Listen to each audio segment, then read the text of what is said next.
السلام علیکم. نغمه چې د افغانستان ښه مشهوره سنګره ده.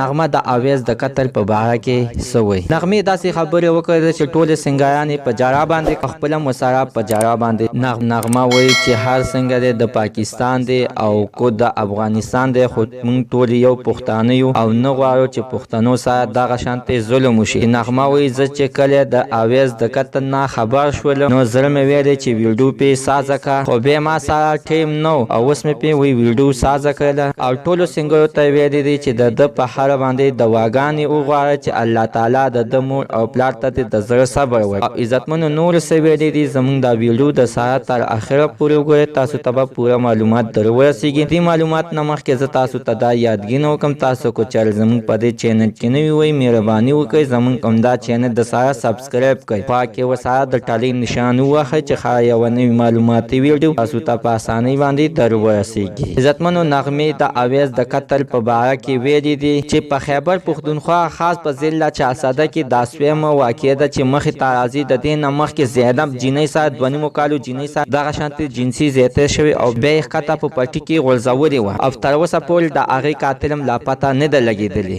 د هغې نه بعد بیا بله جینۍ هم همدغه شانتې سره په زبردستۍ باندې غلط کار وشو او ویې اوس یې اویس ماشوم دغه شانتې د کور نه بهر کړی دی او قتل کړی دی. ډېر ځای سره بې درده سره یې وژلی دی. نغمه وایي چې زه هر کله یا پاکستان یا افغانستان ته چې لاړه شم نو غواړم چې د اویس مور او پلار سره ملاقات وکړم او دوی سره په غم کې ځان شریک، ځکه چې یو د ګل غوندې ماشوم او د ملک د خدمت دپاره یې کار کړ. یعنې ډاکټر یې ترنه سازوه او مور او پلار یې همدغه غوښتل چې دا دی د دې قوم خدمت وکړي، چا قوم خدمت ته پرې نه ښودلو. نغمه وایي الله تعالی دې د اویس مور او پلار ته د زړه صبر ورکړي او امید لرم چې زر ته زر به انشاءالله د اویس قاتل گرفتار شي. نوالو زموږ نننۍ معلومات ته د دې ځای پورې د نوي معلومات دپاره د ساره زموږ عمده چینل د ساره سبسکرایب کړئ، خوا کې ورسره د ټالۍ نشان ووهئ چې ښه یوه نوي معلوماتي ویډیو تاسو ته په اسانۍ باندې در